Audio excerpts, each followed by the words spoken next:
दोस्तों, महाभारत के पांडवों की कहानियां बहुत सुनी हैं, लेकिन उनमें अर्जुन की कथा सबसे अलग और प्रेरणादायक है। अर्जुन केवल एक योद्धा नहीं थे, बल्कि वे धर्म, संयम और आदर्शों के प्रतीक थे। आज हम अर्जुन और अप्सरा उर्वशी की कहानी सुनेंगे, जिसमें उर्वशी ने अर्जुन को किन्नर बनने का श्राप देती है। यह श्राप उनके अर्जुन के अज्ञातवास जीवन में एक वरदान भी साबित हुआ। तो चलिए दोस्तों, अब समझते हैं कि उर्वशी ने अर्जुन को कैसे किन्नर बनाया था और क्यों। यह उस समय की बात है जब पांडव जुए में अपना राजपाट हारकर वनवास में थे। अर्जुन ने सोचा कि अगर भविष्य में कौरवों से युद्ध करना है तो उन्हें दिव्य अस्त्रों की आवश्यकता होगी। इस उद्देश्य से अर्जुन ने हिमालय पर्वत पर जाकर घोर तपस्या शुरू कर दी। अर्जुन ने भगवान शिव को प्रसन्न करने के लिए कठोर तप किया। भगवान शिव उनकी परीक्षा लेना चाहते थे, इसलिए वे एक शिकारी के रूप में अर्जुन के सामने आए। दोनों ने एक जंगली सुअर को मारने के लिए अपने अपने तीर चलाए। अर्जुन ने अपनी वीरता से भगवान शिव को प्रसन्न कर दिया। शिवजी ने अर्जुन को पाशुपत अस्त्र दिया और कहा, तुम धरती पर सबसे महान योद्धा बनोगे। इसके बाद अर्जुन ने वरुण, यमराज और कुबेर जैसे देवताओं से भी दिव्य अस्त्र प्राप्त किए। जब अर्जुन ने तपस्या पूरी की तो उनके पिता इंद्र, जो स्वर्ग के राजा थे, उन्होंने अर्जुन को स्वर्गलोक आने का निमंत्रण दिया। अर्जुन स्वर्ग पहुंचे, जहां देवताओं ने उनका भव्य स्वागत किया। स्वर्ग में नृत्य, संगीत और उत्सवों का आयोजन किया गया। स्वर्गलोक में कई सुंदर अप्सराएं थीं, जिनमें से उर्वशी सबसे सुंदर और अद्वितीय थी। वह अपनी कला, नृत्य और मोहक व्यक्तित्व के लिए प्रसिद्ध थी। जब उर्वशी ने अर्जुन को देखा तो वह उनके तेजस्वी स्वरूप, शौर्य और विनम्रता से बहुत प्रभावित हुई। उर्वशी ने सोचा कि अर्जुन देवताओं के बीच एक असाधारण पुरुष हैं और उनके प्रति प्रेम की भावना जाग गई।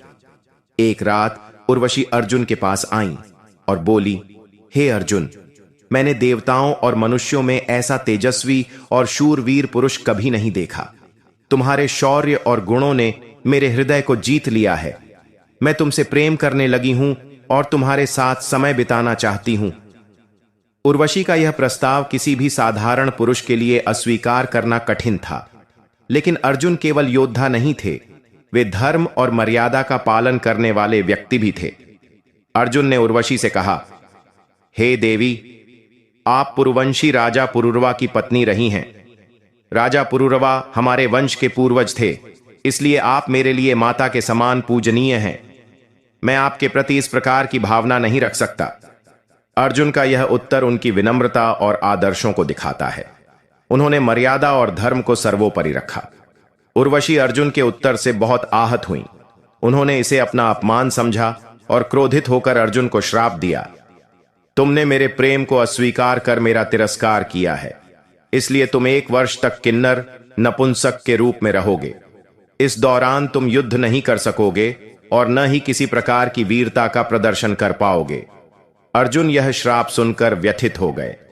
वे इंद्र के पास गए और उर्वशी के श्राप के बारे में बताया।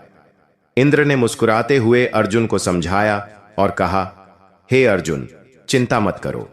यह श्राप वास्तव में तुम्हारे लिए वरदान सिद्ध होगा। जब तुम्हें अज्ञातवास के दौरान अपनी पहचान छुपानी होगी, तब यह श्राप तुम्हारी मदद करेगा। इंद्र ने समझाया कि श्राप देवताओं और हमारी योजना थी, क्योंकि यह श्राप अज्ञातवास के समय तुम्हारी पहचान छुपाने में तुम्हारी बहुत मदद करेगी, जो भविष्य के लिए उपयोगी होगा। महाभारत के 13वें वर्ष में पांडवों को अज्ञातवास में रहना पड़ा। इस दौरान उन्हें अपनी पहचान छुपानी थी ताकि कौरव उन्हें पहचान न सकें। अज्ञातवास के दौरान अर्जुन ने उर्वशी के श्राप का लाभ उठाया। उन्होंने किन्नर बृहन्नला का रूप धारण किया और विराट नगर के राजा विराट के महल में शरण ली। राजा विराट के महल में अर्जुन ने बृहन्नला के रूप में काम किया। उन्होंने राजमहल की राजकुमारी उत्तरा को नृत्य, संगीत और शास्त्रों की शिक्षा दी। बृहन्नला का स्वभाव और व्यवहार इतना विनम्र था कि कोई यह नहीं समझ सका कि वह अर्जुन है। अर्जुन ने बृहन्नला के रूप में राजकुमारी उत्तरा को अपनी पुत्री समान माना। जब अज्ञातवास समाप्त हुआ और अर्जुन ने अपनी असली पहचान उजागर की, तो उन्होंने उत्तरा का विवाह अपने पुत्र अभिमन्यु से कराया। इस प्रकार अर्जुन ने एक बार फिर अपने आदर्श और धर्म का पालन किया। उर्वशी का श्राप, जो देखने में सजा लगता था, अर्जुन के लिए वरदान बन गया। अज्ञातवास के दौरान यह श्राप ही उनके लिए कवच बना। कौरवों को अर्जुन की पहचान का अंदाजा भी नहीं लग सका। अर्जुन और उर्वशी की यह कथा हमें सिखाती है कि धर्म और मर्यादा का पालन। अर्जुन ने हर परिस्थिति में अपने धर्म और मर्यादा को सर्वोपरि रखा। संयम और आदर्श। उर्वशी के प्रस्ताव को अस्वीकार कर अर्जुन ने दिखाया कि सच्चा वीर वह है जो केवल युद्ध में ही नहीं बल्कि अपने आचरण में भी महान हो। कठिनाइयों में अवसर। जीवन की कठिनाइयां कभी कभी अवसर लेकर आती हैं। उर्वशी का श्राप अर्जुन के लिए कठिनाई नहीं बल्कि अज्ञातवास में उनकी रक्षा का साधन बन गया। दोस्तों, आशा करता हूं वीडियो अच्छी लगी होगी। ऐसे ही और जानकारी पाने के लिए चैनल को सब्सक्राइब जरूर कर ले। धन्यवाद।